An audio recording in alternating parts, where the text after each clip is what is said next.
Buenas noches. Buenas noches, mi nombre es Juan Miguel Tejada Lombardi, soy abogado y he conocido algunos temas relacionados con el derecho administrativo que nos interesan justamente para el presente curso. Agradezco al Instituto de Investigación para el Desarrollo Jurídico por la invitación. Vamos a empezar más o menos conversando sobre la intervención estatal, ¿no? Los grados de intervención estatal para determinar y ir señalando cuál es justamente la presencia del Estado y lo que nos interesa, que es la función del Estado, que es el derecho administrativo.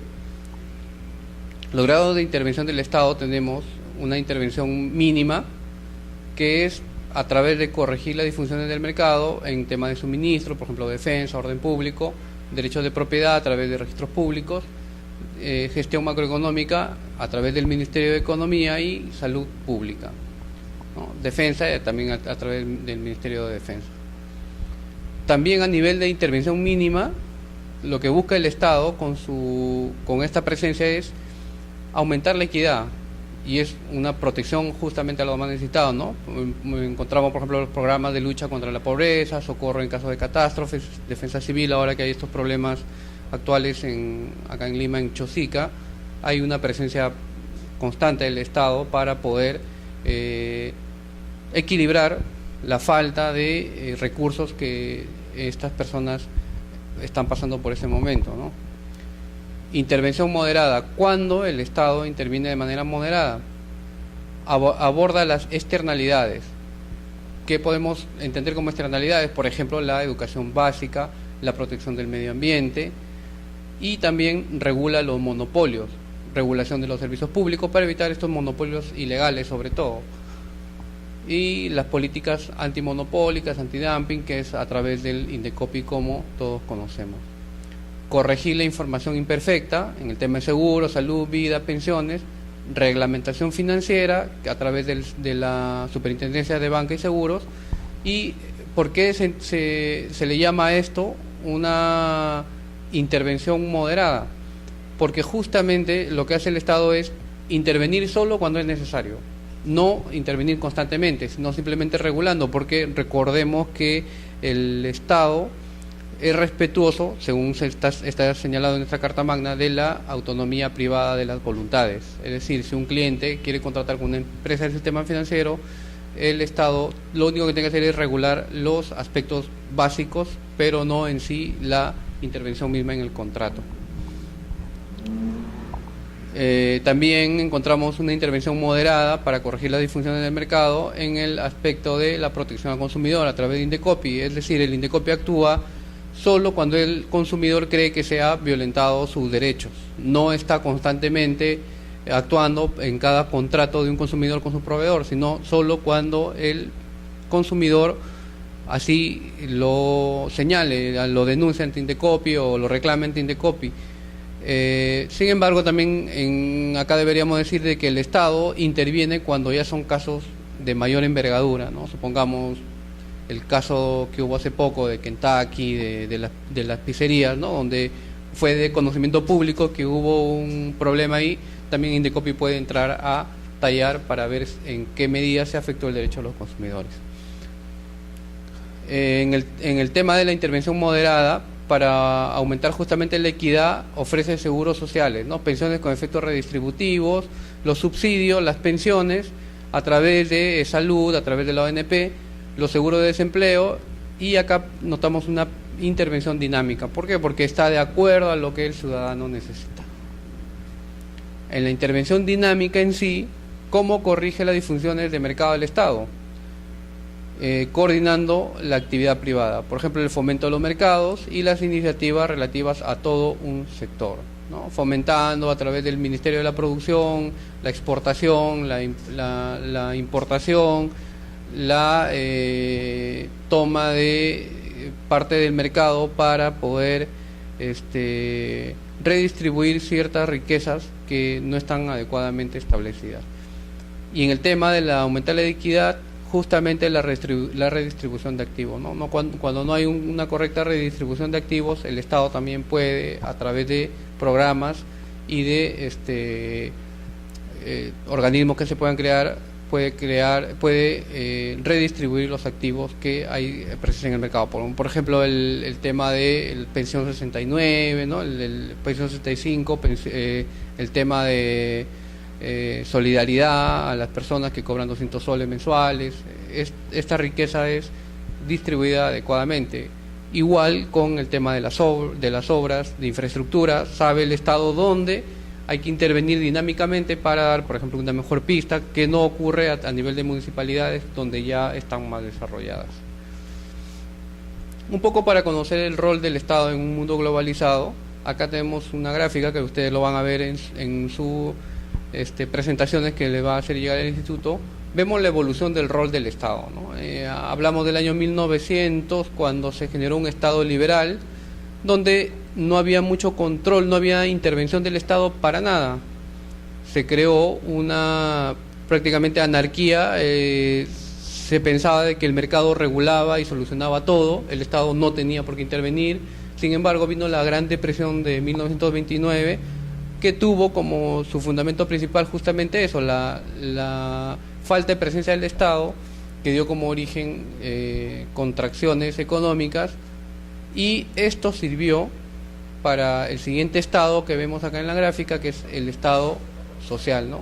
El Estado socialista, que fue la otra cara de la moneda, que es un Estado altamente interventor, intervenía en todo. Por ejemplo, acá tenemos el caso del Estado socialista del presidente Velasco, que incluso lo que más se recuerda, ¿no? Lo que uno más recuerda es el tema de la reforma agraria, que fue intervención al 100%, al máximo. En este Estado socialista, el Estado te decía, a cualquier ciudadano le decía qué cultivar, qué cosechar, qué actividad desarrollar. O sea, no había un respeto de la autonomía privada, no había un respeto de la libertad para contratar, y obviamente no había un respeto para la libertad contractual, lo cual obviamente generó una nueva crisis a partir de 1980, producto de la excesiva intervención del Estado. En 1980 tuvimos una crisis financiera que dio origen al Estado neoliberal. Este Estado neoliberal era prácticamente una réplica del Estado liberal de antes, donde no había presencia de los gobiernos, no había mucha presencia, se basaba todo en mercado de capitales, el mercado supuestamente corregía todos los errores, todos los problemas, todas las disfunciones, y simplemente se convirtió el Estado en un veedor, sin intervención, sin regulación efectiva. Este Estado neoliberal tuvo que transformarse rápidamente en 10 años a un Estado social liberal, que es el que tenemos ahora, donde un Estado donde no hay ni mucha presencia ni tampoco ausencia. Es lo correcto, lo que el mercado pueda corregir, se corrige. Lo que el mercado no pueda corregir y hay afectación a derechos sociales, interviene entonces ahí el Estado para regular, como ya vimos anteriormente, de acuerdo a los niveles de presencia. Esto es más o menos la evolución del rol del Estado desde el punto de vista que nos interesa. ¿Por qué vemos todo esto? Para saber e ir enfocándonos dónde se encuentra la administración pública. ¿Cuál es la organización del Estado actualmente? Tenemos una organización a nivel nacional, que esto no es otra cosa que la separación de poderes, ¿no? Por un lado tenemos el sistema de justicia, que es el Poder Judicial, Ministerio Público, Consejo Nacional de la Magistratura y el Tribunal Constitucional. Para equilibrar este poder tenemos al Congreso de la República, que proviene de un mandato de la sociedad. Recordemos que a los congresistas de la República los elegimos nosotros con nuestro voto, y para equilibrar aún más esta dispersión del poder está el Poder Ejecutivo, ¿no? Que el primer funcionario público de la nación es el presidente de la República y es cabeza del Poder Ejecutivo. Entonces, esto no es otra cosa que la dispersión del poder en la organización del Estado peruano, ¿no? Ese es el equilibrio de poderes. Entre sí se van equilibrando para que ni el Poder Judicial, ni el Congreso de la República, ni el Poder Ejecutivo de por sí puedan generar algún tipo de desequilibrio. Todo esto nace de la sociedad por un mandato social. En nuestro país el tema relacionado al sistema de justicia no nace de nuestro modelo de Estado no nace de la sociedad. En otros países, como por ejemplo en Estados Unidos, ¿quiénes eligen a los jueces? La población. Así como acá elegimos a los congresistas y elegimos al presidente de la República, en otros países quien elige a los jueces es la población y con ciertos requisitos y características especiales. Por eso es que en la gráfica, si bien es cierto el mandato del Poder Judicial, la prerrogativa del Poder Judicial nace de la sociedad, no es directamente como en el caso de los congresistas de la República y el Poder Ejecutivo. Poder Judicial, Poder Legislativo y Poder Ejecutivo, los grandes poderes del Estado peruano. La división de poderes, esta división que hemos revisado anteriormente, se puede dar de dos tipos. Una horizontal, que es la que, regreso a la anterior presentación, se trata de que el Poder Ejecutivo, el Congreso de la República y el Poder Judicial son horizontalmente iguales frente a el desarrollo mismo del poder que le ha otorgado el pueblo. Sin embargo, existe una clasificación nueva de la división de poder, un poco más nueva, que tiene que ver con la descentralización, y es que el poder también se puede redistribuir a través del modelo vertical. ¿Cuál es? Central, regional y municipal. Esto no es otra cosa que el desarrollo mismo de la descentralización. Ahora vamos a ver, el primer poder del Estado es el Poder Ejecutivo. Es la organización del gobierno nacional puesta al servicio de los intereses de la nación, que ejerce las funciones del gobierno del país. Acá vamos viendo ya otros temas, ¿no?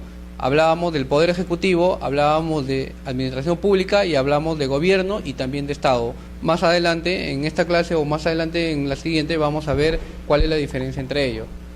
¿Quiénes conforman el Poder Ejecutivo? El presidente de la República, que es elegido por voto popular, directamente por nosotros los ciudadanos.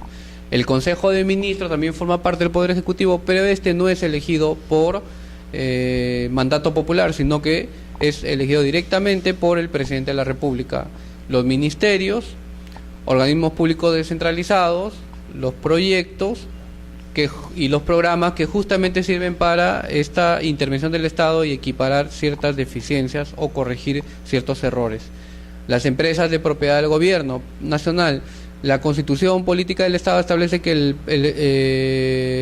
Estado no puede desarrollar actividad empresarial. Sin embargo, en algunos aspectos, en algunos casos que los privados no desarrollen, no atiendan algún tipo de actividad importante para el desarrollo económico del Estado, se tiene que optar porque el Estado constituye empresas públicas para satisfacer ciertas necesidades. Además del Poder Ejecutivo, en el Poder Ejecutivo forman parte los organismos constitucionalmente autónomos y organismos reguladores. Más adelante vamos a ver ejemplos de cada uno de ellos. El Poder Ejecutivo, como les mencionaba, el funcionario público número uno, cabeza de la administración pública, es el presidente de la República, ¿no? ¿Y quién es el presidente de la República? Es el jefe de Estado y que personifica a la nación. Sus atribuciones y funciones están establecidas taxativamente en la Constitución y en las leyes que le competen. El mandato presidencial, como sabemos, es de 5 años y no existe reelección inmediata según el diseño de nuestra Constitución actualmente. Los vastos requisitos para ser elegido presidente de la República son ser peruano de nacimiento, tener más de 35 años y gozar del derecho de sufragio. No sé, ya de repente ojalá tengamos oportunidad de interactuar y les preguntaría qué opinan de estos requisitos, ¿no? Esos vastos requisitos para desarrollar la actividad más importante, creo yo, del Estado, ¿no? El presidente, como les mencionaba, se elige por sufragio directo y justamente de ahí viene la emanación del poder por parte de la sociedad. No sé si han escuchado ustedes que se le llama al presidente también el mandatario, ¿no? ¿Por qué? Porque el mandatario, como todos sabemos, es una figura jurídica mediante la cual el mandatario desarrolla las actividades que las personas que le han otorgado ese mandato, que somos nosotros la sociedad, las debe cumplir a cabalidad. También forman parte del Consejo, del Poder Ejecutivo, el Consejo de Ministros, que la dirección y la gestión de los servicios públicos están confiadas al Consejo de Ministros y a cada titular de los ministerios en los asuntos que le compete de su cartera. Está conformado por ministros y ministras nombradas por el presidente de la República, como les mencionaba, porque ellos no son nombrados por voto directo del pueblo, sino son personas de confianza del presidente de la República, quienes no pueden ejercer otra función pública excepto la legislativa, ¿no? Encontramos constantemente que los partidos de gobierno van designando a sus primeros ministros, a sus ministros de alguna cartera especial, a congresistas que han sido elegidos por lo general por su partido, ¿no? No hay impedimento para que lo haga con un congresista de otro partido político, pero es un poco extraño encontrar eso, ¿no? Salvo algún acuerdo que se haya llegado, ¿no? Acuerdos siempre políticos, obviamente. Pueden concurrir a las sesiones del Congreso y participar en los debates con las mismas prerrogativas que los parlamentarios, salvo la de votar. O sea, un ministro va e incluso es invitado al Congreso para hablar sobre algún tema específico, pero ellos concurren con la prerrogativa de solo intervenir y no votar. No tienen derecho al voto, puesto que es exclusivo de los congresistas de la República. Dentro del Poder Ejecutivo también encontramos a los organismos públicos. Los organismos públicos son entidades desconcentradas del Poder Ejecutivo con personería jurídica de derecho público. Tienen competencias de alcance nacional. Estos organismos están adscritos a cada ministerio de acuerdo a la cartera y para su creación y disolución deben hacerse mediante una norma o a iniciativa del Poder Ejecutivo. Los organismos públicos pueden ser ejecutores o especializados. Los ejecutores se crean cuando existen condiciones con la necesidad de contar una entidad con administración propia debido a la magnitud de las operaciones para la prestación de servicios. Eso es lo que les mencionaba, los niveles de intervención. Por eso es que para entender esto tendríamos que regresar a el tema de la intervención del Estado. Un ejemplo de organismo público ejecutor, el Consejo Nacional de Ciencia y Tecnología, el CONCITEC, que se encarga de velar por el correcto desarrollo de las tecnologías y los avances científicos que se puedan desarrollar. El Instituto Nacional Penitenciario, que es quien administra las cárceles de nuestra ciudad, de nuestro país, la SUNAT, ¿no? La Superintendencia Nacional de Administración Tributaria, y la SUNAT también, la Superintendencia Nacional de Aduanas. Este es un organismo público ejecutor. Organismos públicos especializados están adscritos a un ministerio y pueden ser de dos tipos. Los organismos públicos especializados pueden ser organismos reguladores y organismos técnicos especializados. Los organismos públicos especializados reguladores actúan en ámbitos especializados de regulación de mercados para garantizar o para un adecuado funcionamiento de mercados no regulados, asegurando cobertura de atención en todo el territorio nacional. Estos organismos públicos ejecutores reguladores están adscritos a la presencia del Consejo de Ministros y tienen funciones supervisoras, reguladoras, normativas, fiscalizadoras y sancionadoras, y de solución de controversias o reclamos. Un ejemplo: OCITRAN, OCINERMIN, OCIPTEL y SUNAS. Son organismos públicos especializados reguladores. Reguladores, ¿por qué? Porque intervienen en el mercado para corregir alguna falla, sobre todo para temas relacionados a servicios públicos.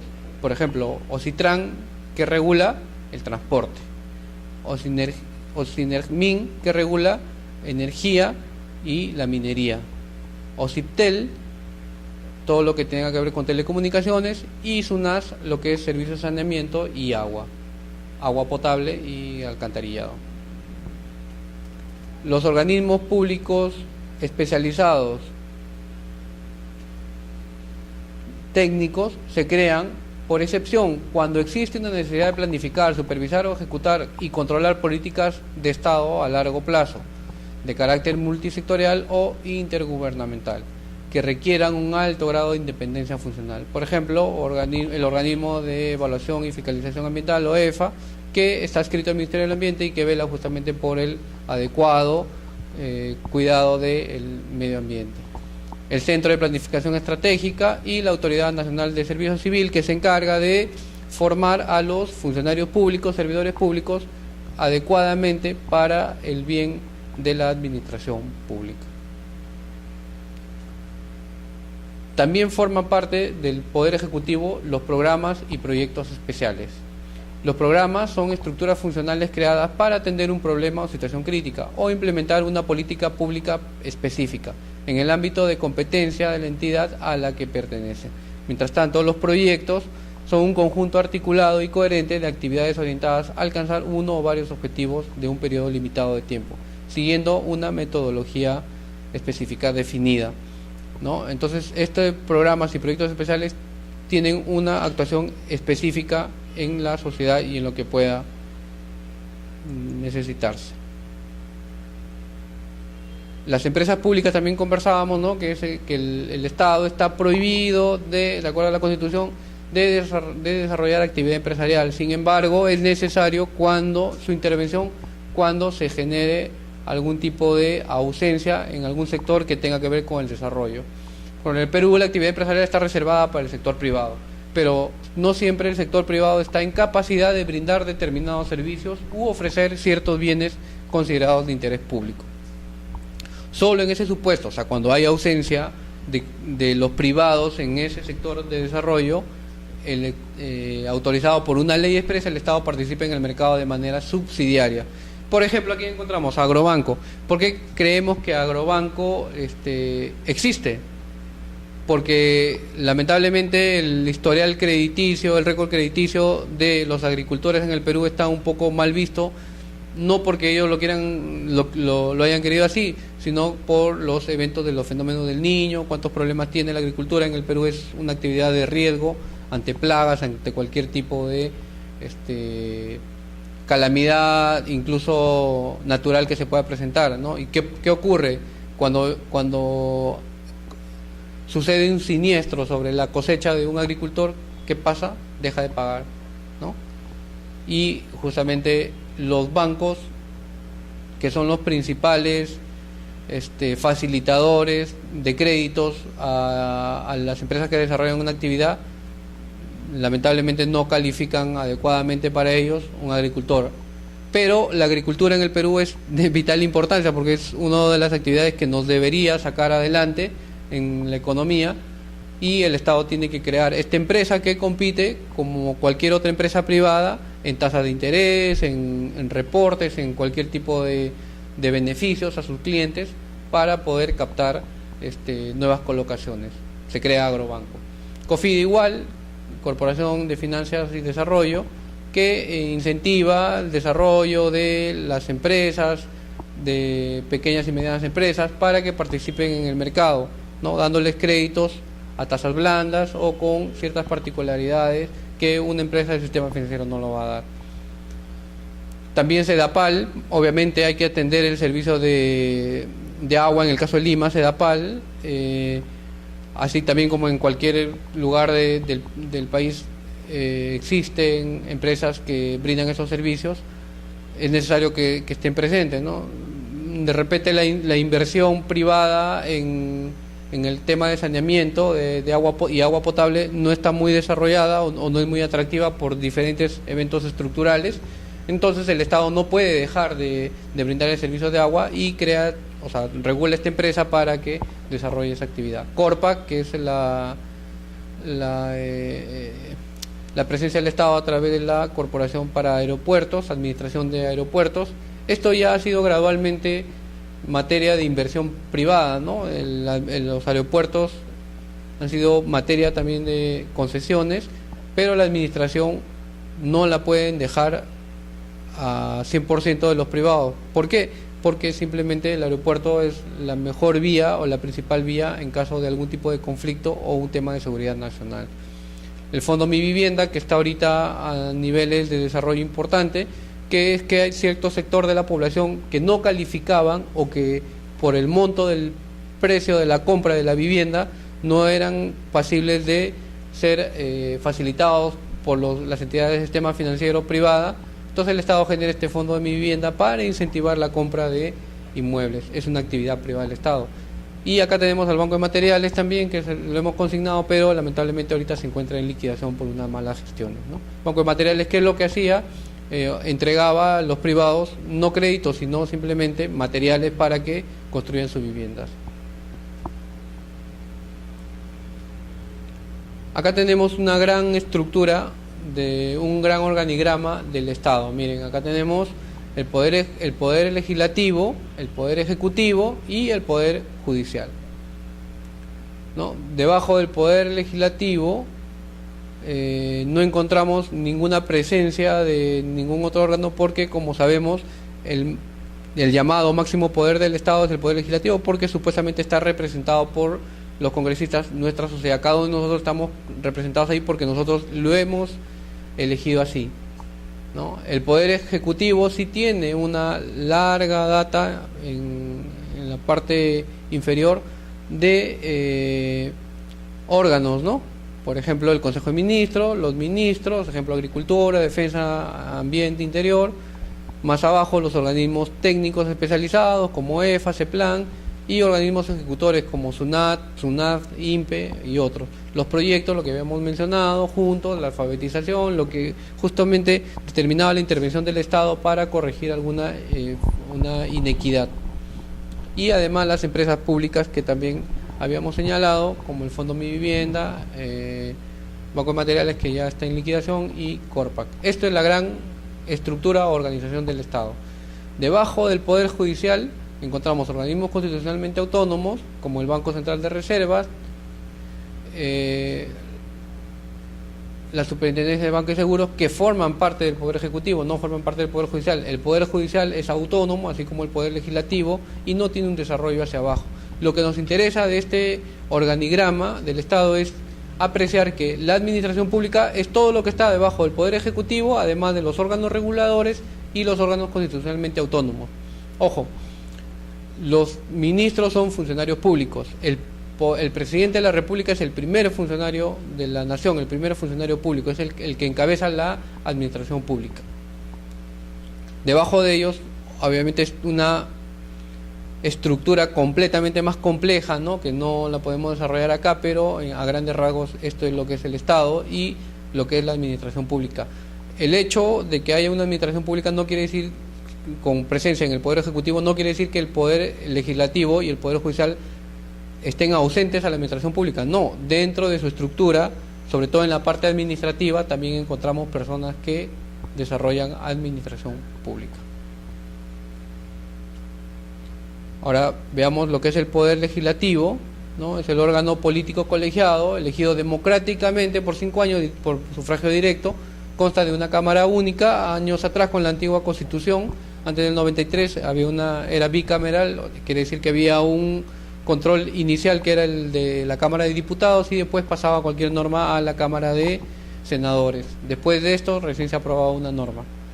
El Congreso es el lugar principal y público del debate político. ¿Por qué? Porque todo lo que se expresa en el Congreso es parte de una opinión política. Por eso es que los congresistas no pueden ser sancionados ni pueden ser enjuiciados por alguna posición, obviamente política, ¿no? Y que se manifiesten allí en ese hemiciclo. Es un órgano deliberante porque no solo discuten y debaten opiniones o posiciones, sino que además permite la posibilidad real de su implementación a través de decisiones políticas que son plasmadas en las normas o las leyes, que es en su máximo rango. El Congreso cuenta con diversos instrumentos para servir de contrapeso político y fiscalizar a la administración pública. Eso es importante. Recuerden que la administración pública tiene mucho mayor presencia en el Poder Ejecutivo.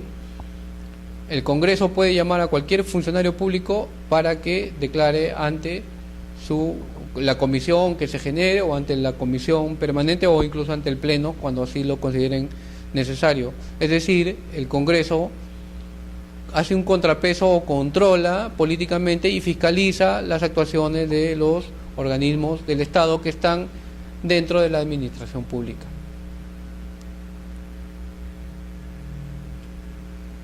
Las funciones del Congreso las vemos en esta lámina: legisla, propone, revisa y sanciona. Está más ligado al hecho de emitir una norma más que a una sanción pecuniaria o algún tipo de sanción de amonestación. fiscaliza porque interpela a los ministros, ¿no? Y hemos visto constantemente en nuestro país que se interpelan ministros por diferentes hechos o por diferentes motivos que ocurren en las carteras, ¿no? Hace poco estuvieron interpelando a la presidenta del Consejo de Ministros por un supuesto reglaje que se ha generado a los opositores, a periodistas que no son del credo del gobierno.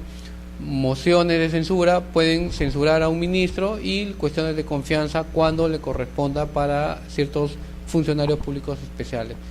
Pero también, aparte de legislar, de fiscalizar, representa, debate temas nacionales para que trasciendan a la opinión pública. Esto es importante decirlo porque justamente la representación que nosotros le damos a los congresistas es para que lleven nuestra posición ante el debate nacional, y esto debe ser conocido por la opinión pública. Por eso es que acá hacemos una crítica, que los canales que transmiten los debates en el Congreso solo los encontramos a nivel de cable, no encontramos a nivel de señal abierta, que sería lo correcto, ¿no? Es un tema que se debe corregir porque justamente ellos tienen que representarnos y nosotros tenemos el derecho de saber qué es lo que nos representan y qué es lo que han manifestado en una u otra posición.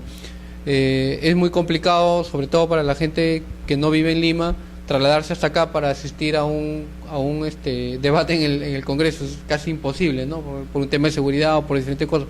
Por eso lo adecuado sería contar con estos canales que transmiten en el Congreso, no a través de las señales de cable cerradas privadas, sino a manera de señal abierta, para que la opinión pública conozca las posiciones de sus representantes.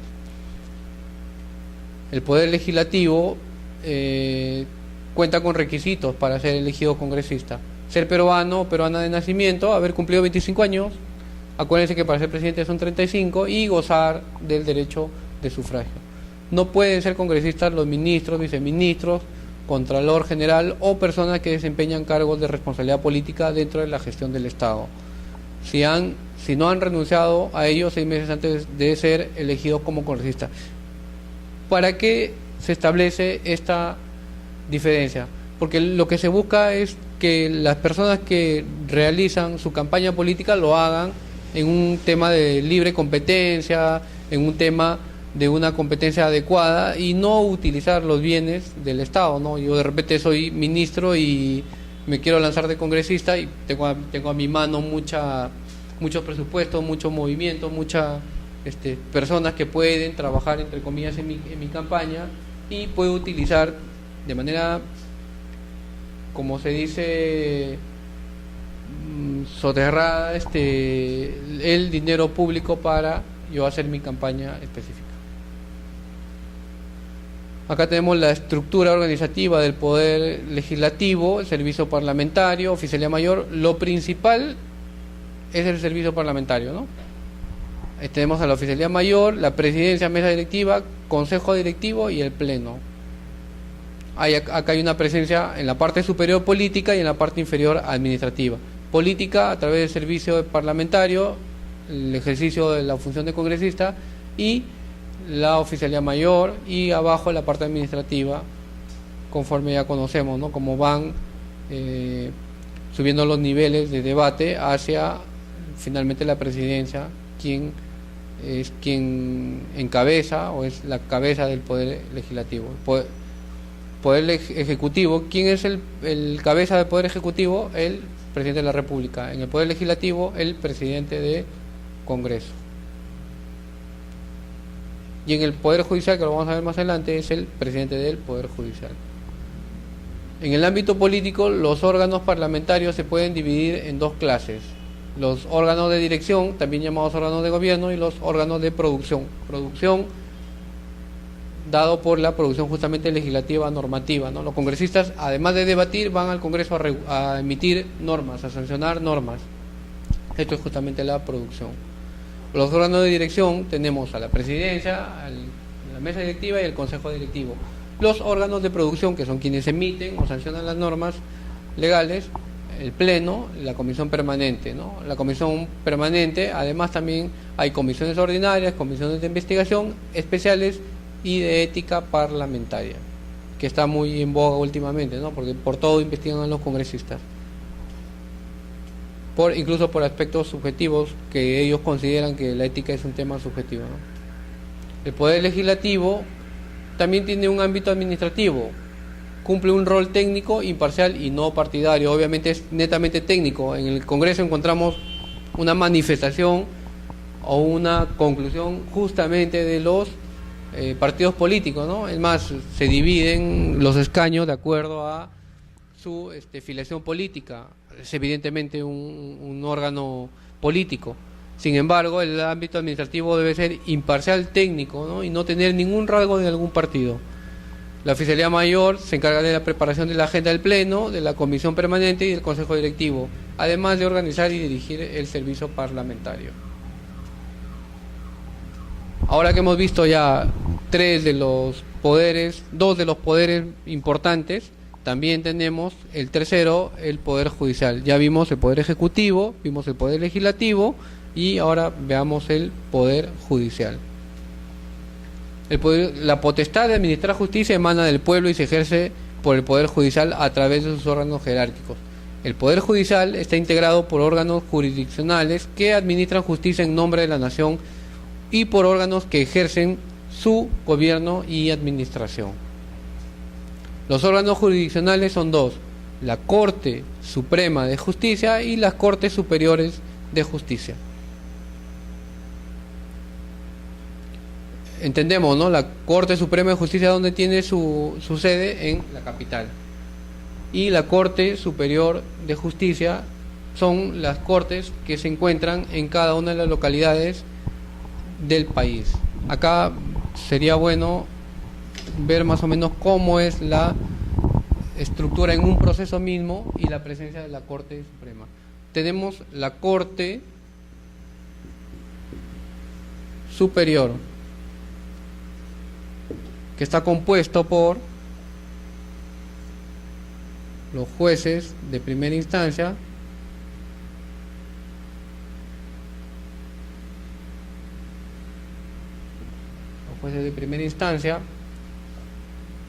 los jueces de paz letrado, y ellos resuelven demandas o denuncias a nivel de primera instancia.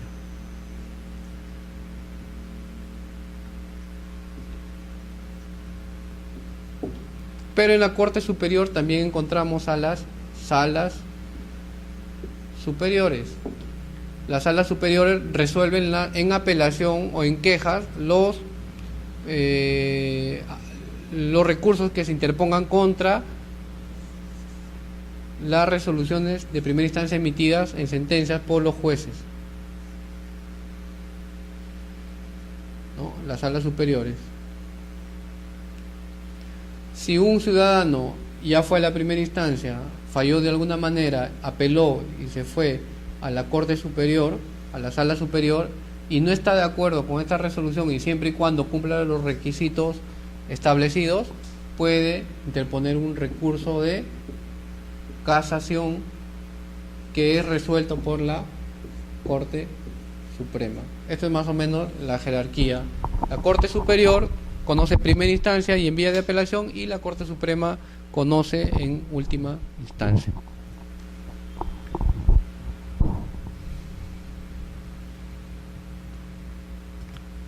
Los organismos autónomos.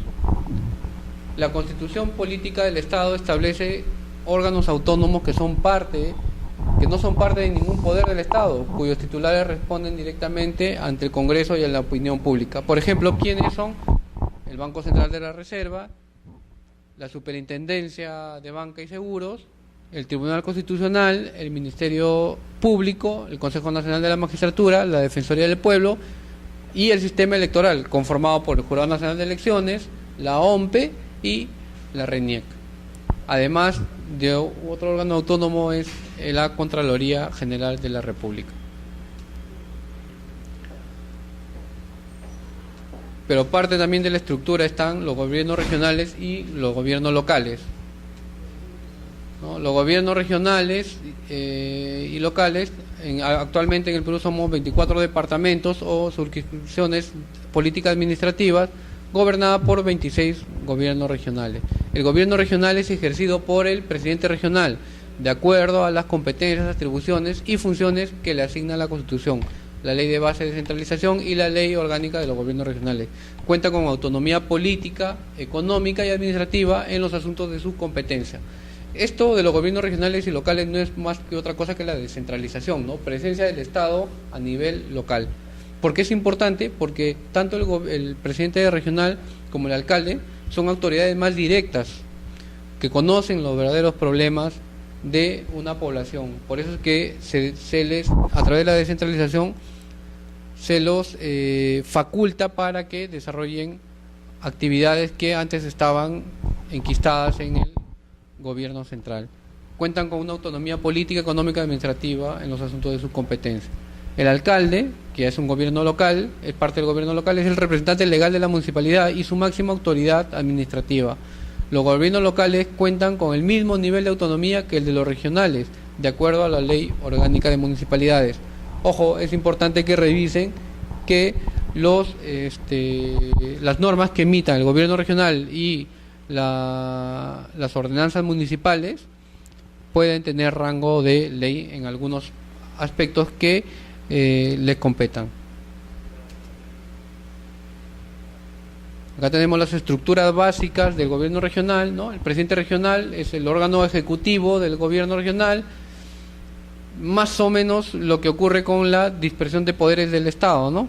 El Consejo Regional es el órgano normativo y fiscalizador del gobierno regional, integrado por el presidente, el vicepresidente regional y por los consejeros de las provincias de cada región. El Consejo de Coordinación Regional es el órgano consultivo y de coordinación del gobierno regional con las municipalidades, integrado por alcaldes provinciales en un 60% y los integrantes de la sociedad civil en un 40%. Por su parte, los gobiernos locales, a través del alcalde, que es el órgano ejecutivo, la alcaldía es el órgano ejecutivo de gobierno local, el consejo municipal es el órgano normativo y fiscalizador del gobierno local, integrado por el alcalde y el número de regidores que establezcan el Jurado Nacional de Elecciones. Los órganos de coordinación, acá vemos que están integrados por 60% de los regidores y alcaldes y un 40% de la organización de la sociedad civil. Miren, acá por ejemplo notamos que el gobierno local y el gobierno regional tienen una presencia de una especie de órgano ejecutivo que está personificado en el presidente regional o el alcalde, y además también tienen un órgano normativo que diríamos, si nos soporta un paralelo con un órgano legislativo, ¿no? Pero ¿por qué no encontramos al Poder Judicial? Porque el Poder Judicial es único y no puede, o sea, ninguna otra persona puede administrar justicia más que un juez competente, ¿no? Es una garantía constitucional. Y si no, imagínense, tendríamos jueces regionales y jueces locales, no en la estructura del Poder Judicial, sino dentro de estos mismos gobiernos, lo cual no es adecuado. Constitución y Estado. ¿Qué valores son importantes que rescata la Constitución en su rango como máxima carta magna para el desarrollo de un Estado y obviamente de una adecuada administración pública, ¿no? Los valores que deben existir son principalmente la libertad, ¿no? Sin libertad no tendríamos autonomía de voluntad, no tendríamos capacidad de elegir, de discernir y tendríamos una actuación completamente sesgada y no habría un control adecuado y una protección adecuada por parte del Estado. Esta libertad es regulada, establecida por la Constitución. La propiedad también es obviamente un aspecto, un valor importante. Sin propiedad no habría desarrollo económico, nadie sabría lo que le pertenece al otro. Justamente el desarrollo económico de las sociedades de la época de antaña, la propiedad fue lo primero que dio origen a la economía. ¿Por qué? Porque ya se podía limitar qué es lo tuyo y qué es lo mío, sin lo cual no se podría haber no podría haber un respeto de justamente lo que en el desarrollo de las personas es importante. Ojo, que esta propiedad no solo es la propiedad inmueble, la propiedad de bienes tangibles, también es la propiedad intelectual, la propiedad industrial, que es muy protegido y muchas veces muy valioso actualmente. La solidaridad es importante también para el desarrollo de un Estado adecuado, puesto que la solidaridad justamente ayuda a que el Estado brinde apoyo, y volvemos a la primera clase sobre estas intervenciones del Estado para equiparar ciertas diferencias que existen en nuestra sociedad. La solidaridad lo encontramos a través, por ejemplo, de salud, las pensiones que se dan, las asistencias sociales a las personas más necesitadas. La seguridad es importantísimo, seguridad tanto en el ámbito de la integridad como la seguridad jurídica, es importantísimo. Sin seguridad jurídica no puede existir un desarrollo adecuado del Estado, porque hoy podemos tener una norma, una regulación, y mañana estaría cambiándose, con lo cual no habría un incentivo verdadero. Transparencia, obviamente, transparencia, por ejemplo, en el Estado actualmente hay portales de transparencia para que los ciudadanos conozcamos cuál es el destino que se le da a las arcas del Estado, ¿no? a los presupuestos, a las partidas que se le da a cada órgano del Estado y de la administración pública. Es importante tener un portal de transparencia. Esta transparencia implica que los ciudadanos podamos ingresar a esta página web y conocer cuál es el verdadero destino que se le ha dado. El carácter subsidiario también, el Estado, a través de los órganos competentes y de los programas o los desarrollos que se van haciendo, se encarga de rellenar o llenar esos vacíos que la economía misma no atiende, ¿no? Por ejemplo, estos programas que veíamos de pensión 65, de juntos, ¿no? Donde hay una subsidiariedad por parte del Estado para atender este tipo de necesidades. El desarrollo obviamente tiene que ser un valor que debe ser respetado por el Estado y que obviamente está en la Constitución, porque sin desarrollo no hay progreso, y si no hay progreso no habría un norte para que la sociedad misma tenga un fin importante.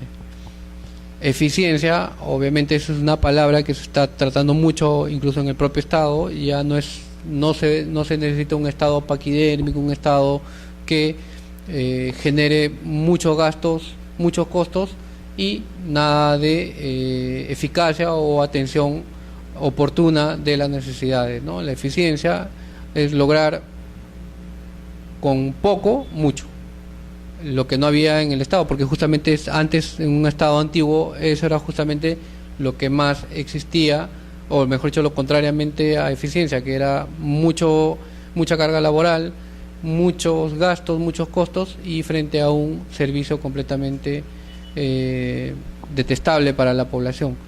La responsabilidad, obviamente, por parte del Estado, y que la Constitución así también lo establece, tiene que existir una responsabilidad en las decisiones, en las políticas que se desarrollen, así como la justicia, ¿no? La justicia ya hemos visto que es incluso un valor de la Constitución, pero también una necesidad para poder lograr un desarrollo.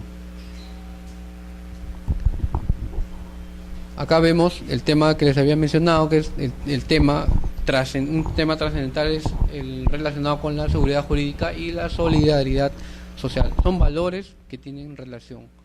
Seguridad jurídica, certeza, el hecho de que yo sé qué es lo que va a ocurrir o qué normas se ha dado y qué es lo que yo puedo desarrollar a partir de esta norma.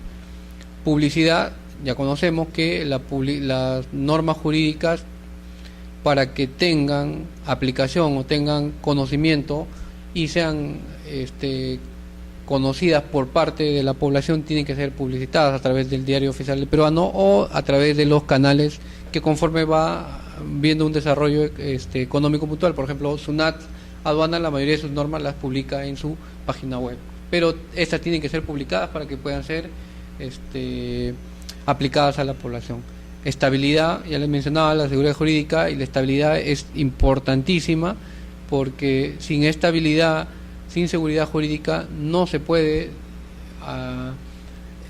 importar o traer, si es del exterior, capital extranjero, porque van a sentir una cierta inestabilidad que puede generar un problema en sus inversiones, ¿no? El inversionista lo primero que busca es una estabilidad jurídica y una seguridad jurídica. Independencia entre cada uno de los órganos que ya hemos visto, entre cada uno de los poderes del Estado, para que puedan fiscalizar uno al otro adecuada y correctamente.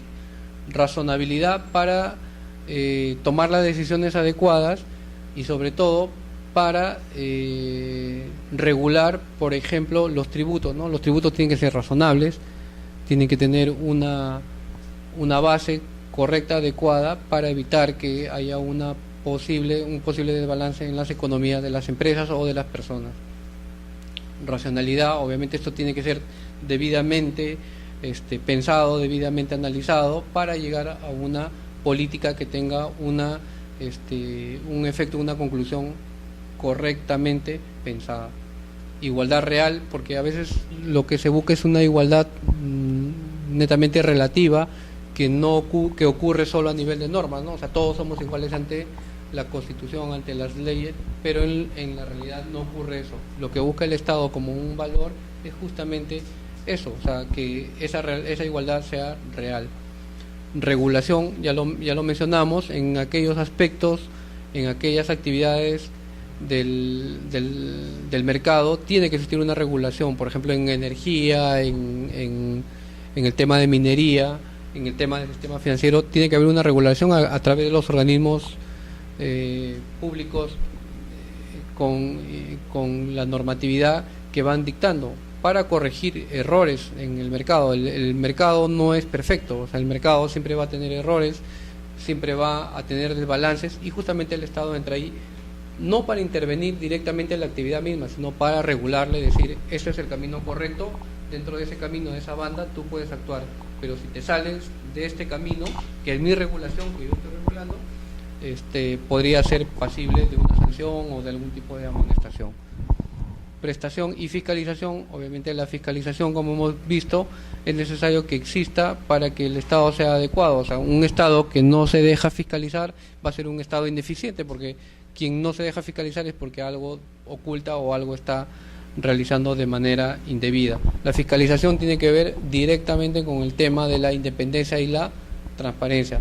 Dentro de la estructura del Estado encontramos a los organismos de control interno, que dependen de un organismo superior que es autónomo. No podría yo tener un OSI, que se le llama en el Estado un organismo de control interno, que sea parte de la administración en sí. ¿Por qué? Porque obviamente las decisiones que tome, las sanciones que dicte, van a ser de manera subjetiva.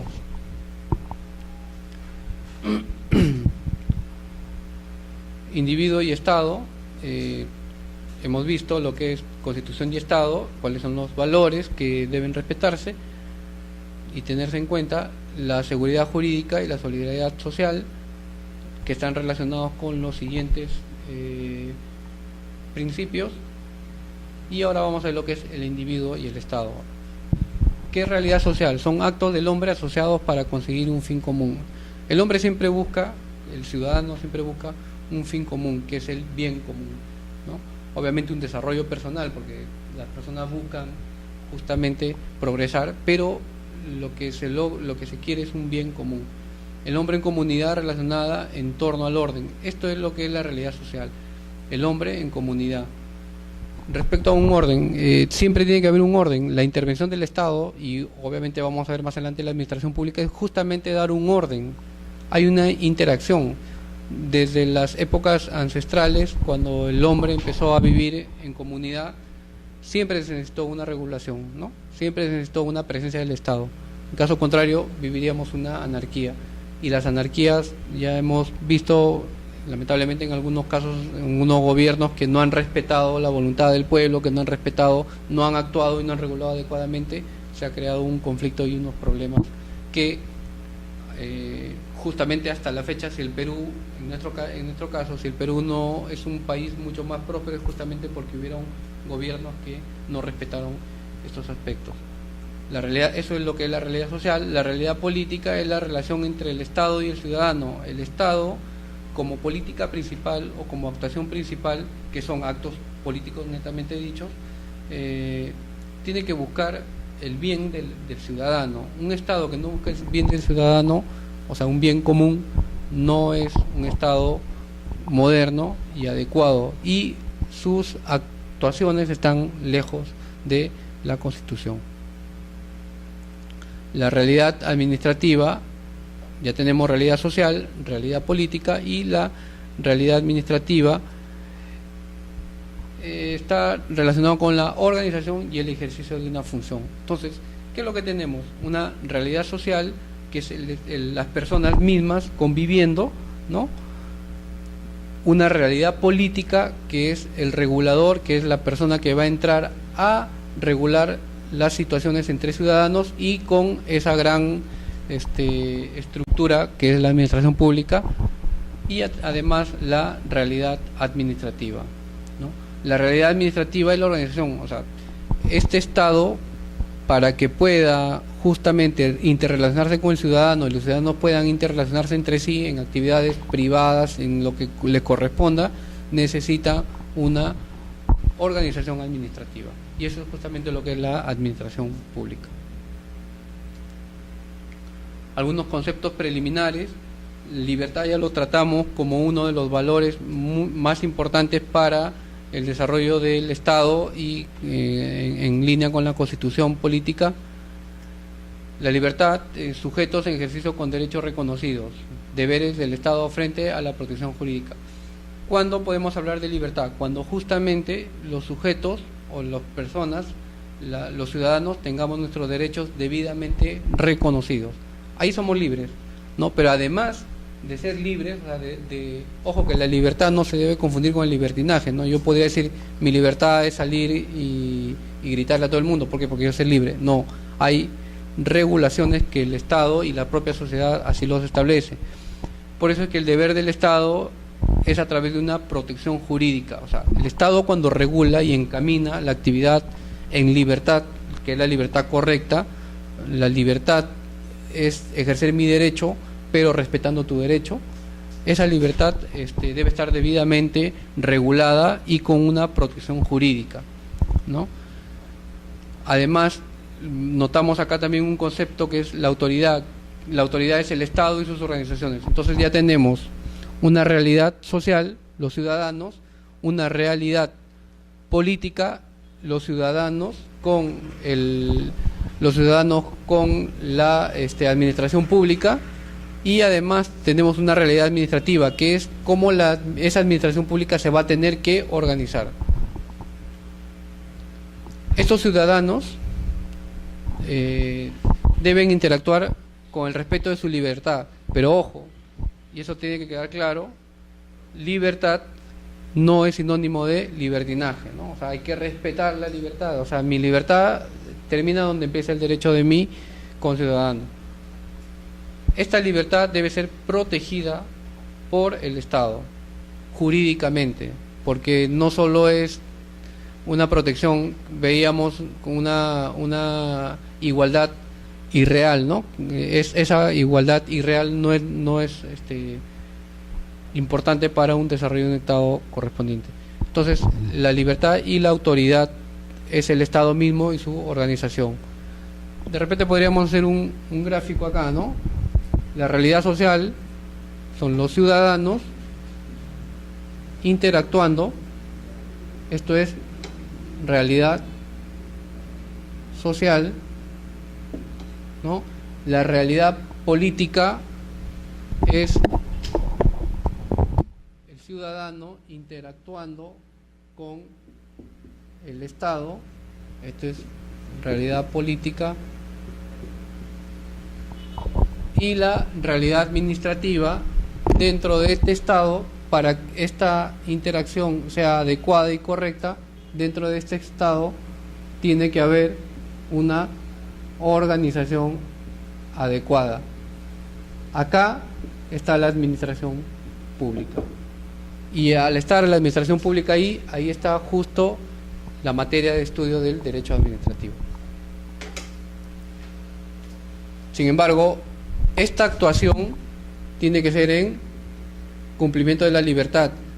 Como les vuelvo a mencionar, no es una libertad irracional, tiene que ser una libertad debidamente pensada, racional, en razón. Pero ¿quién da los parámetros de esta libertad? ¿Quién me limita hasta dónde está mi derecho y hasta dónde está mi deber? El Estado, a través de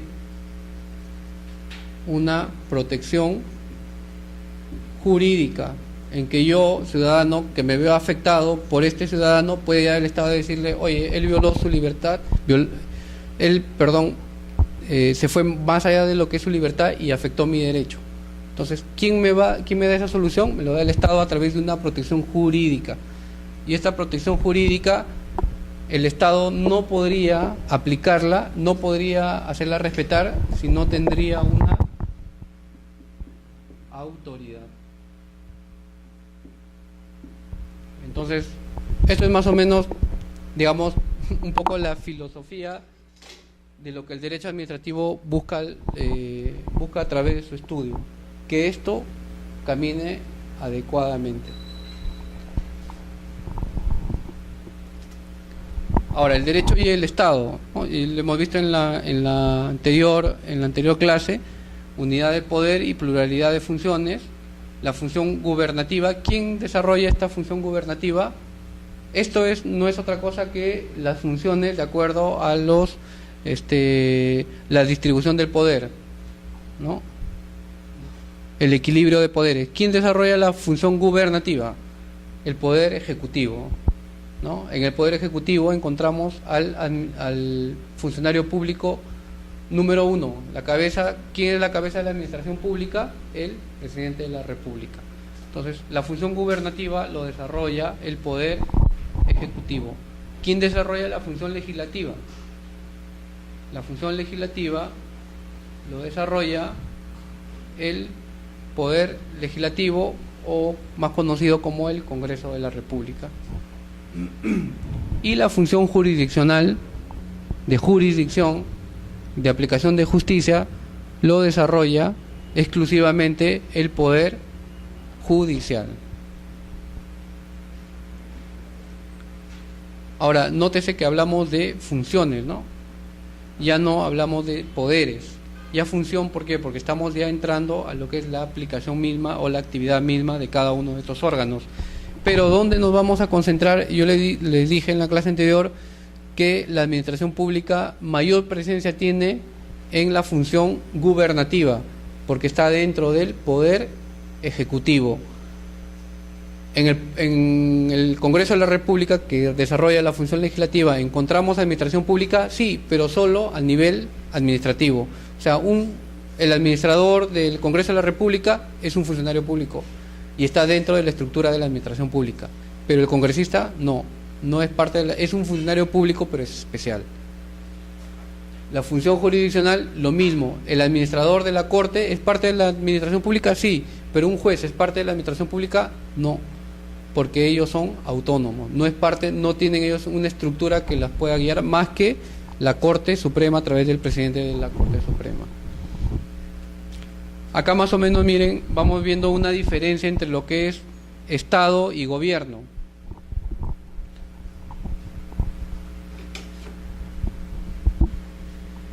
Acá tenemos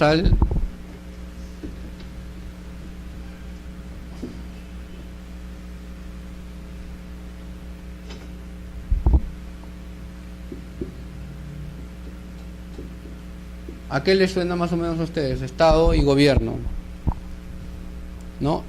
Estado es todo, ¿no? Acuérdense que incluso teníamos la división de poderes del Estado, ¿no? Pero ¿quién desarrolla la función gubernativa? Acá tenemos el poder judicial, ejecutivo y legislativo. Pero ¿quién desarrolla la función gubernativa? ¿De donde viene la palabra gobierno? Del poder ejecutivo. Entonces, ya tenemos ahí la primera diferencia, miren. Estado es el todo, gobierno es una parte. ¿Y dónde está? En el poder ejecutivo o en los organismos públicos descentralizados, como son el gobierno regional y el gobierno local. Otro, el Estado, como le dije, está conformado por justamente los poderes, mientras que el gobierno personifica al Estado. ¿Qué quiere decir esto?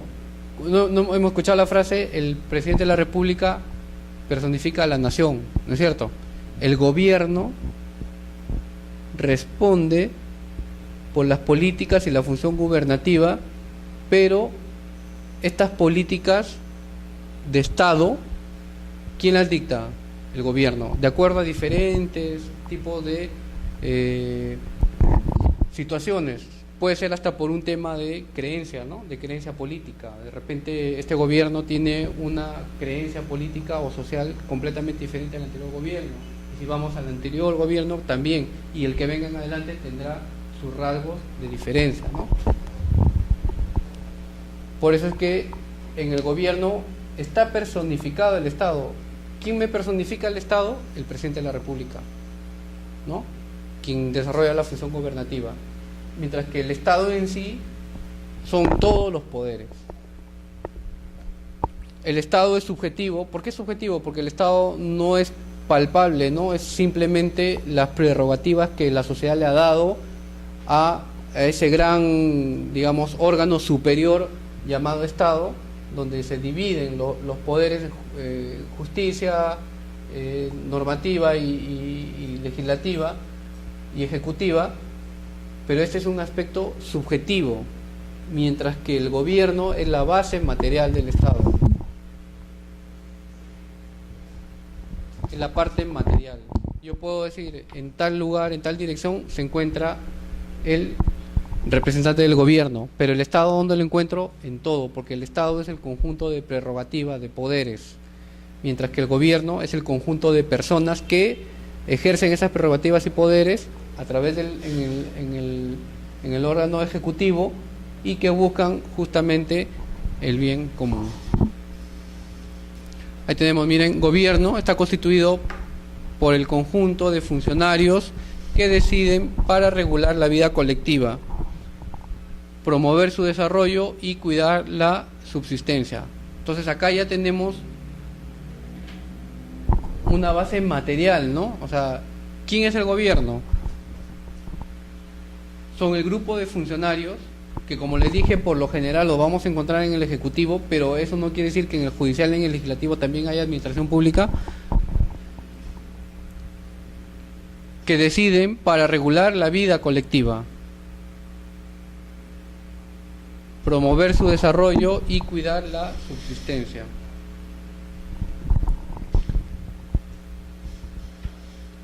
¿Recuerdan el gráfico que hicimos acá?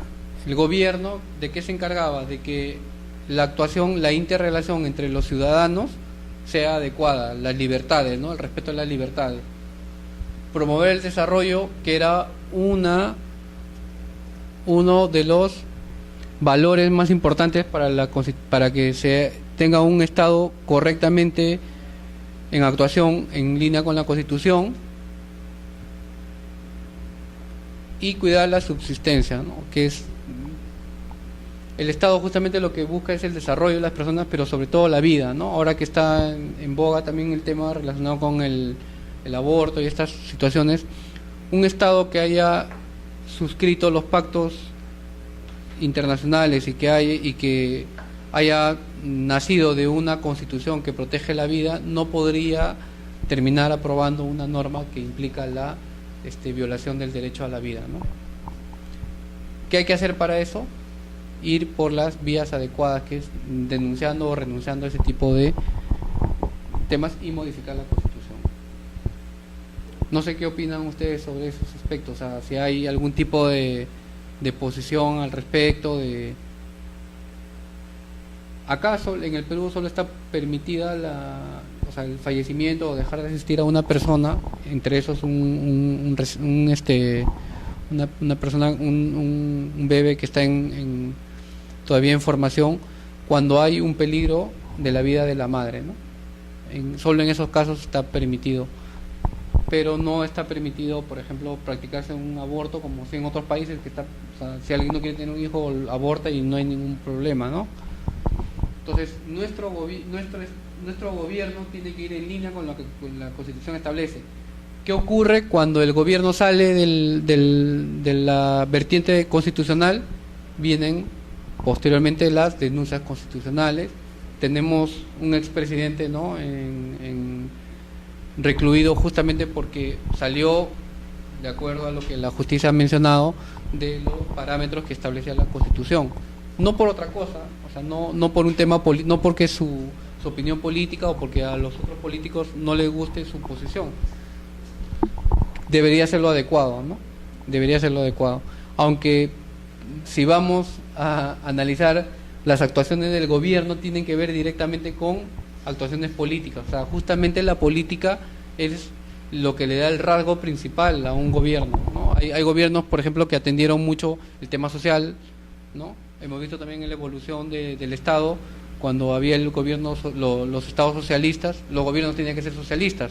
¿Por qué? Porque acuérdense que el Estado es el desarrollo de la Constitución, las prerrogativas de la Constitución, pero la manifestación fáctica o material del Estado es el Poder Ejecutivo, que realiza acción gubernamental, función gubernamental a través del gobierno. Desde el punto de vista objetivo, el gobierno es un conjunto de funciones que puedan ordenarse en los subconjuntos siguientes: funciones primarias, legislación, justicia y ejecución; funciones complementarias, control y procesamiento electoral; funciones subordinadas, la administración y defensa y representación internacional. A ver, acá hemos hablado de gobierno, pero encontramos las funciones primarias, que son legislación, justicia y ejecución. ¿Por qué si habíamos hablado de un gobierno que está presente más en el Poder Ejecutivo? ¿Por qué? Porque justamente parte del gobierno, parte de la manifestación fáctica del Estado es justamente por ejemplo, dación de normas, ¿no? Es una actividad gubernamental, pero relacionado a la sanción de las normas jurídicas que van a regir la vida entre los ciudadanos. La justicia, lo mismo. Si dos personas tienen algún conflicto, lo primero que se hace es van a la norma, ¿no? Van a la ley. ¿Y qué es lo que establece la ley? Si el conflicto persiste, cualquiera de los dos pueden recurrir a la administración de justicia. Ahora, les consulto algo. Dentro de la administración pública, dentro de lo que es el Poder Ejecutivo, ¿hay administración de justicia también? Por ejemplo, tú que trabajas en aduanas, ¿no?, que es un órgano de la administración pública, evidentemente, que está adscrito al Ministerio de Economía. Dentro de aduanas, cuando surge un conflicto entre un ciudadano y aduanas, ese ciudadano tiene que bajar la cabeza y decir, bueno, como estoy en la administración pública, tengo que cumplir todo lo que me dicen. O dentro de esta administración pública también hay un proceso o un procedimiento de reclamación, y si no estoy de acuerdo puedo ir hasta el tribunal fiscal. ¿Existe o no existe? Entonces, también hay una presencia ahí de la justicia. O, por ejemplo, yo no estoy de acuerdo porque el fin de semana me fui a hacer un reclamo por mi teléfono a una compañía de telecomunicaciones, y me dieron mala información en la página web de la ubicación, y obviamente perdí mucho tiempo porque me fui a otro lugar donde no quedaba. Me tuve que ir en la noche, después de haber tenido un día con mi familia, porque también todas las personas necesitamos un desarrollo personal. Fui en la noche y nuevamente no me quisieron atender, porque no quedaba ahí el local, sino porque simplemente no tenían sistema. Pero como el tema relacionado con la telecomunicación está dentro de lo que es el Poder Ejecutivo, adscrito al Ministerio de Transportes y Telecomunicaciones y regulado por OCIPTEL, yo ya tengo que bajar la cabeza y decir, bueno, como estoy dentro de el Poder Ejecutivo, o de un órgano del Poder Ejecutivo de la Administración Pública, ya me quedo, no tengo posibilidad de ir a solicitar justicia. Sí, ¿a través de quién? Tanto de OCIPTEL, que es un organismo público que también administra justicia administrativa, no jurisdiccional, sino administrativa, o a través de Indecopi, ¿no? Yo me voy a Indecopi de repente me dice, yo no soy competente en este ámbito porque los temas relacionados con comunicaciones, con telecomunicaciones, son exclusiva competencia de OCIPTEL, pero yo le podría decir, sí, pues, pero este no es un tema de regulación en sí. Yo no estoy reclamando mi tarifa, yo no estoy reclamando que la señal es mala, yo estoy reclamando que me dieron un mal servicio. Y tú, por encima de todo, tienes que velar por la condición de consumidor. Yo soy un consumidor que me he visto afectado. Entonces, ¿puedo encontrar justicia dentro de un órgano ejecutivo? Sí, lo encuentro. Y si no lo encuentro, ¿a dónde puedo recurrir? Si, por ejemplo, o si en este caso que les comentaba, reclamo ante la compañía de telecomunicaciones y resuelve mi reclamo infundado, y yo apelo, me voy a OCIPTEL, y OCIPTEL resuelve mi reclamo que también es infundado, pero yo no estoy de acuerdo, ¿a dónde recurro? ¿A dónde puedo impugnar esa resolución? Sí la puedo impugnar a través del Poder Judicial, a través de una acción contenciosa administrativa, ¿no? Entonces, ahí es donde se ve justamente el equilibrio de los poderes. Los actos de la administración pública, del Poder Ejecutivo específico, en el caso que les menciono, el de OCIPTEL, que yo no encuentro adecuada a ley, ¿quién lo puede fiscalizar o finalmente decir si está bien o mal emitido? El Poder Judicial. Esto es lo que es la jerarquía, de los poderes y el equilibrio en el cual el Poder Judicial puede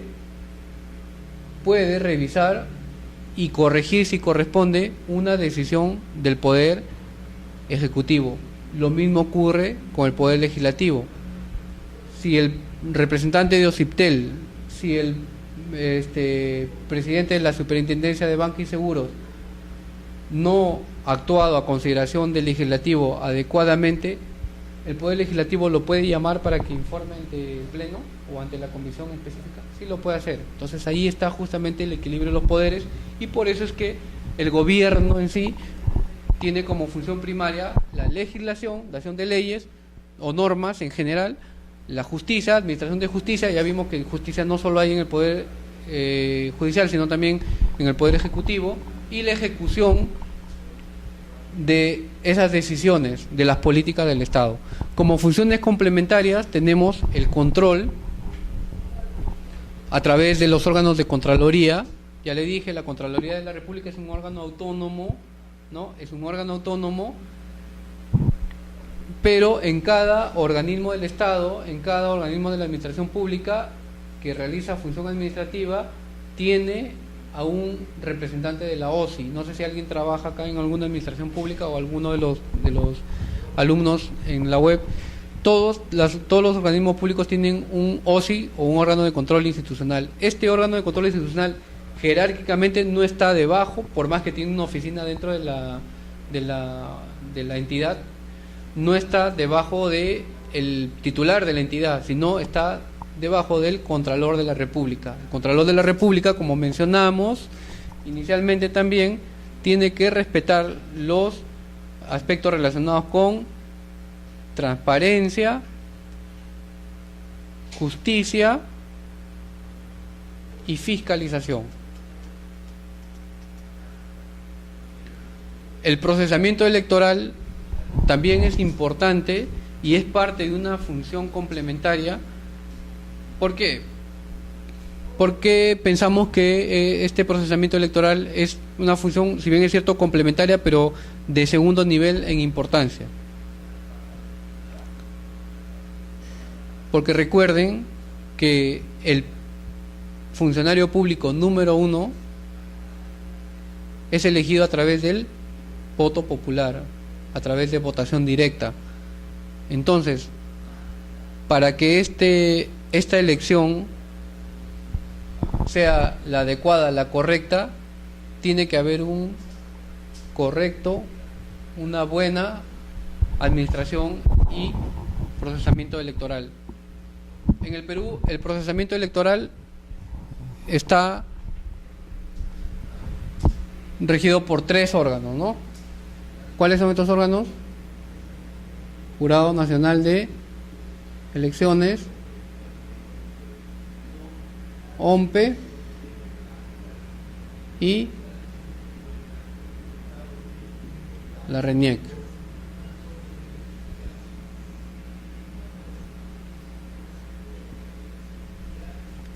Ellos procesan, o en todo caso llevan a cabo los procesos electorales. RENIEC identificando adecuadamente a los votantes y haciendo un padrón, estableciendo quiénes son las personas que pueden votar, ¿no? Mayores de edad. Entonces RENIEC desarrolla el primer padrón o el primer estamento de este procesamiento electoral y dice quiénes son los habilitados para votar, y no solo eso, sino quiénes son los habilitados para elegirse, o sea, para hacerse elegir, para participar. Pasa a OMPE. OMPE, ¿qué es lo que desarrolla? OMPE desarrolla o procesa o lleva a cabo el proceso electoral en sí, ¿no? A través de sus organizaciones centralizadas, son los encargados de diseñar los instrumentos por los cuales se van a desarrollar la cédula de sufragio, los conteos, el sistema electoral, y es finalmente quien procesa los resultados. Entonces, RENIEC, el padrón de habilitados,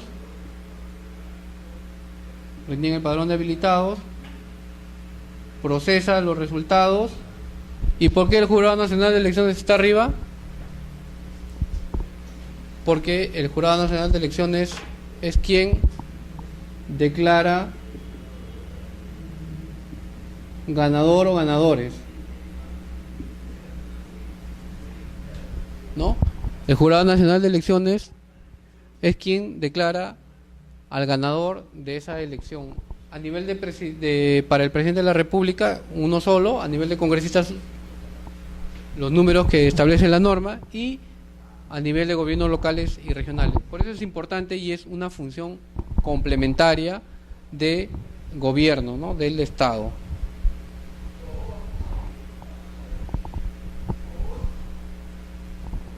Además, el Jurado Nacional de Elecciones tiene una importancia superior, y lo he puesto en este gráfico así. Ese es un gráfico no diseñado doctrinariamente, sino como yo lo enfoco, y espero que compartan ustedes esa posición. Es porque es el órgano que imparte justicia dentro de este procesamiento electoral. Si un candidato se presenta y es tachado, ¿quién resuelve esa tacha? El Jurado Nacional de Elecciones, ¿no? A través de sus jurados locales de elecciones, ¿no? Jurados especiales. Y si yo no estoy de acuerdo, o quien tachó o el candidato no está de acuerdo con esa decisión, puede ir en un recurso de apelación al Jurado Nacional de Elecciones, quien es finalmente quien no solo resuelve estos conflictos al interno de un procesamiento electoral, sino que también administra justicia, como estamos viendo, y da los lineamientos normativos para un proceso electoral. Entonces, esta es una función complementaria del Estado. Y en tercera línea tenemos las funciones subordinadas: la administración, la defensa y la representación internacional. La administración, obviamente acá encontramos a la gestión misma, ¿no?, de los recursos del Estado para poder cumplir con un objetivo que es el bien común. ¿Por qué subordinada? ¿Por qué no es una función primaria?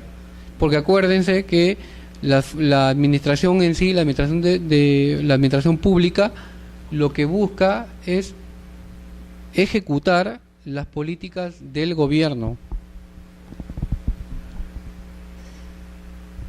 ¿no? Ejecutar las políticas del gobierno.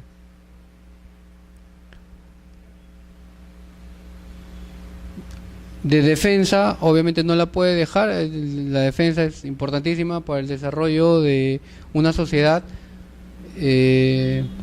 ahorita hay un tema relacionado con este asunto de los espías de Chile, ¿no? Hay muchas personas que piensan que ya es un tema anacrónico el asunto relacionado con la defensa, ¿no? Que el Estado ya es casi imposible que haya una guerra en estas épocas, que haya un tipo de conflicto armado, pero sin embargo es importante mencionar que dentro de las estructuras de los estados todavía se toma en cuenta el tema con los armamentos, ¿no? No sé si por una situación de presencia o de mayor potencia o de mayor poderío, de demostración de poderío.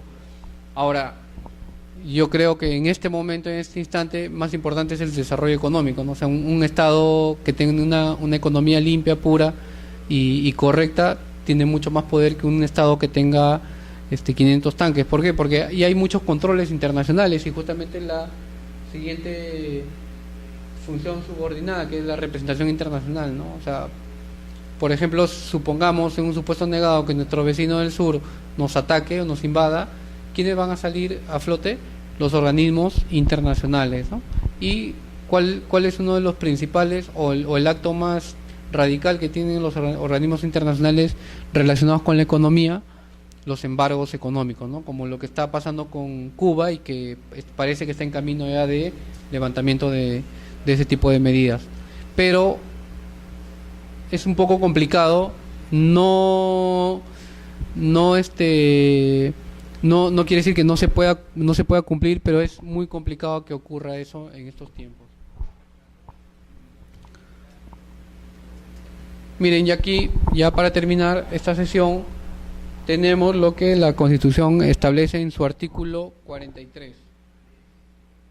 En el artículo 43 de la Constitución Política del Estado menciona que el gobierno es unitario, representativo, ¿por qué representativo?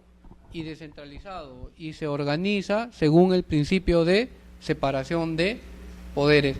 Como ven, en este artículo, en esas 3 líneas, está todo prácticamente de lo que hemos hablado.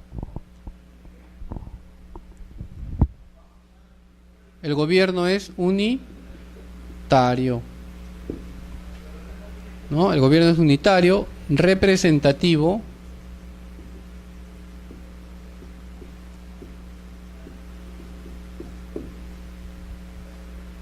y descentralizado.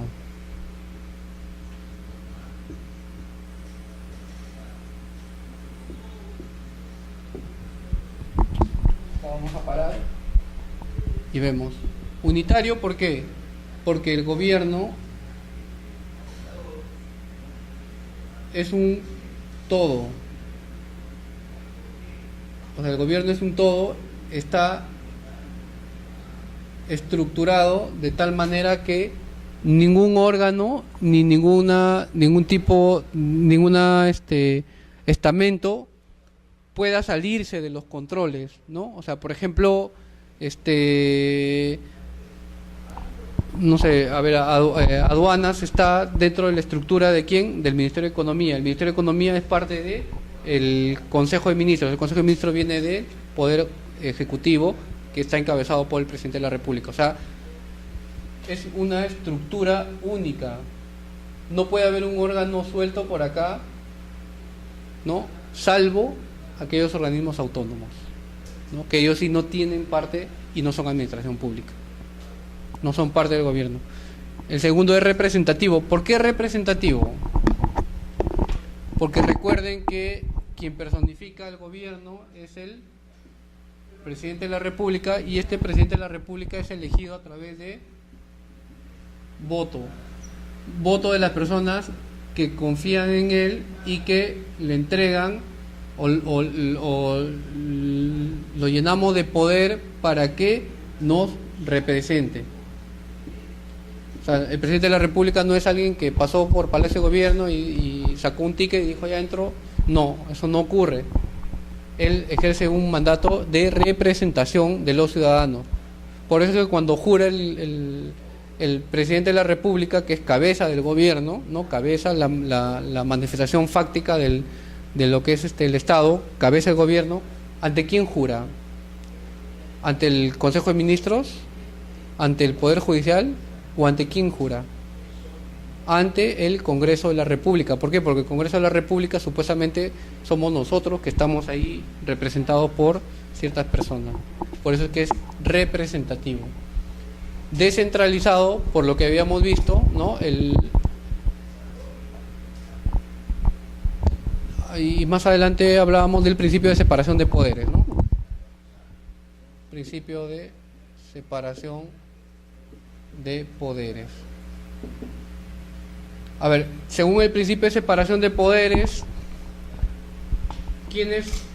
¿cuáles eran los poderes del Estado? Ejecutivo, judicial y legislativo. Esas son la separación de los poderes. Pero esta es una separación de poderes clasificado horizontalmente, ¿no? Ya vimos también esto, horizontalmente. Pero también existe la separación de poderes vertical. ¿Y cuál es la separación de poderes vertical? Es gobierno nacional, gobierno regional y gobierno local. Como les dije al inicio, esto no es otra cosa que la descentralización. ¿Y qué es la descentralización? Delegar facultades del gobierno nacional hacia el gobierno regional y este gobierno regional hacia el gobierno local. ¿Cuál es el fundamento? De que las autoridades locales, regionales, conocen más la realidad. Por ejemplo, el Ministerio de Economía puede regular políticas macroeconómicas, de políticas que tengan que ver con el desarrollo de la economía nacional. Pero ¿quién conoce más la economía local o regional? Las autoridades regionales o locales. Por eso es que el gobierno nacional, el Ministerio de Economía, le va delegando facultades al gobierno regional. Y a su vez el gobierno regional le va delegando facultades al gobierno local. Por ejemplo, una subida de aranceles para la pesca o una subida en aranceles para una actividad minera, ¿le interesaría a la selva o no le interesaría? O sea, ¿tiene algún impacto en la actividad de la selva que no sea cercana al río Amazonas? No, porque su actividad principal de ellos es la agricultura, ¿no? Minería, relativamente, porque hay más presencia de una minería ilegal. Pero, por ejemplo, a la sierra, supongamos, a Cajamarca, ¿le interesaría que haya una adecuada política dictada por el gobierno respecto de la pesca, no sé, pues de anchoveta? O sea, le puede interesar porque de repente le gusta el ceviche de anchoveta, ¿no? Pero no le interesa directamente, porque quien conoce la realidad de Cajamarca es de repente decir, en Cajamarca lo que le interesa más es un desarrollo normativo en minería, un desarrollo normativo ahorita que hay mucho dinamismo económico, de repente de una buena agencia de mercado como Indecopi en Cajamarca. Eso es lo que necesita. El Estado, el gobierno local, el gobierno nacional vela por aspectos nacionales y está bien que lo haga. El gobierno regional que haga también el tema regional a nivel macro región, pero el gobierno local es el que mejor, por ejemplo, el alcalde de Jesús María tiene los mismos problemas que el alcalde de La Molina, no los tiene. O sea, la descentralización justamente ese es el fundamento, de que yo Estado, gobierno central, te entrego facultades para que tú administres esta actividad específica. Y acá tenemos ya un cuadro para terminar, ¿no? Gobierno y administración, la diferencia, el gobierno es la dirección política y la administración es la gestión de servicios. Administración tiene que ver con gestores, ¿no? Supuestamente hablábamos del Instituto de Servicio Civil, justamente lo que busca es que los futuros funcionarios y servidores públicos tengan una formación administrativa. ¿Por qué? Porque tienen que tener en su mente una gestión de servicios. O sea, se está dejando atrás esa vieja mala fama de la administración pública de ser paquidérmica, cara, lenta, ineficiente, ineficaz, y que no tiene presencia. Entonces, tiene que estar enfocada en una gestión de los servicios. ¿Servicios qué? Públicos. ¿Para qué? Para el bien común de la sociedad. Bueno, eso ha sido todo. Muchas gracias.